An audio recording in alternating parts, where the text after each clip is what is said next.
સુરતના PP Savani group દ્વારા માવતરના નામે યોજાયેલા ભવ્ય લગ્નોત્સવમાં 75 દીકરીઓ આજે પ્રભુતામાં પગલાં પાડ્યા છે। પિતાની છત્રછાયા ગુમાવી ચૂકેલા આ દીકરીઓ બાલક પિતા તરીકે મહેશ સવાણી અને સમગ્ર પીપી સવાણી પરિવારની દીકરી બનીને વિદાય લીધી હતી। આ અવસરને વધાવવા અનેક મહાનુભાવ હાજર રહેવા પામ્યા હતા અને એમણે દીકરીઓનું કન્યાદાન પણ કર્યું છે। પીપી સવાણી ચૈતન્ય વિદ્યા સંકુલ અબ્રામા ખાતે રવિવારની સાંજે ઢોલ ઢબુકિયા અને લાઈવ સંગીત સાથે પ્રાચીન લગ્ન ગીતોની સુરીલો માહોલ પણ સર્જાયો હતો।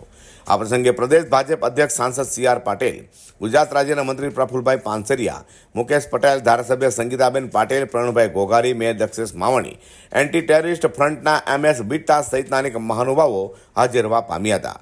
પ્રદેશ ભારતીય જનતા પાર્ટી અધ્યક્ષ અને નવસારીના સાંસદ CR પાટીલે જણાવ્યું હતું કે સવાણી પરિવારને આંગણે અતિ વિશિષ્ટ સમૂહ લગ્નનું આયોજન છે। સગો પિતા ન કરે દીકરીઓની એટલી ચિંતા મહેશભાઈ અને સવાણી પરિવાર કરે છે। પિતા વિનાની પુત્રીઓના પિતા એટલે મહેશભાઈ એવી ઓળખ મહેશભાઈની બની જવા પામી છે। સુરત શહેરના મેયર દક્ષેશ માવણીએ વધુમાં કહ્યું હતું કે પોતે એક સ્વયંસેવક તરીકે આ પરિવારના આયોજનના પ્રથમ દિવસે જોડાયેલા છે।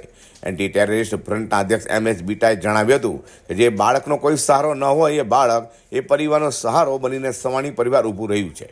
દીકરીને વિદાય આપીને આ પરિવાર અટકી નથી જતું, પરંતુ તે પછીની તમામ જવાબદારી પણ નિભાવી રહ્યો છે। ગુજરાત, ઓડિશા અને ઉત્તર પ્રદેશના દીકરીઓની સાથે આ સમૂહ લગ્નમાં ભારતના પડોશી દેશ નેપાળને એક યુગલે પણ નવજીવનની શરૂઆત કરી હતી। ક્ષત્રિય રીચા અને રોકાઈ પિથુર નામના યુગલે પીપી સવાણીના માવતરના માંડવે પોતાની વિધિ પ્રમાણે લગ્ન કર્યા હતા। એથી નવજીવનની શરૂઆત કરવા માટે બંને ખુશી વ્યક્ત કરી હતી। આજે પીપી સવાણી ગ્રુપ આયોજિત માવતર લગ્નોત્સવનું આયોજન 75 દીકરીઓએ પ્રભુતામાં પગલાં, દીકરી અને જમાઈઓએ ભગવાનની આરતી પોતે ઉતારી, પોતે દીપ પ્રાગટ્ય કરી અને આ પ્રોગ્રામની શરૂઆત કરી।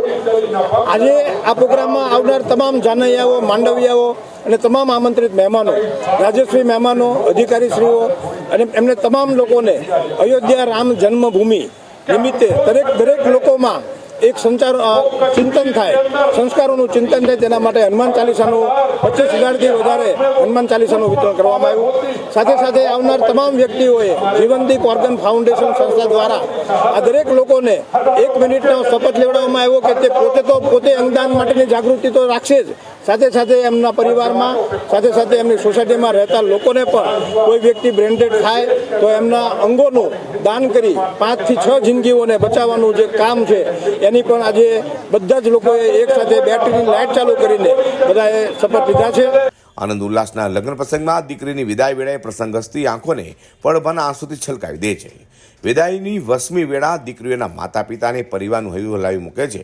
વિદાય ગીતો સાથે વિદાય પ્રસંગે દીકરીઓની આંખોમાંથી અશ્રુની ધારા પણ વહી હતી। પિતા મહેશભાઈએ બેટીને દીકરીઓ સાસરે તરફ ડગ માંડી રહી હતી ત્યારે મહેશભાઈ પણ પોતાના આંસુ રોકી શક્યા નહોતા। ઉપરાંત પ્રસંગના સાક્ષી હર કોઈની આંખના ખૂણા પણ ભીના થઈ જવા પામ્યા હતા। અઝર કુર્સી સાથે પ્રકાશવાળા।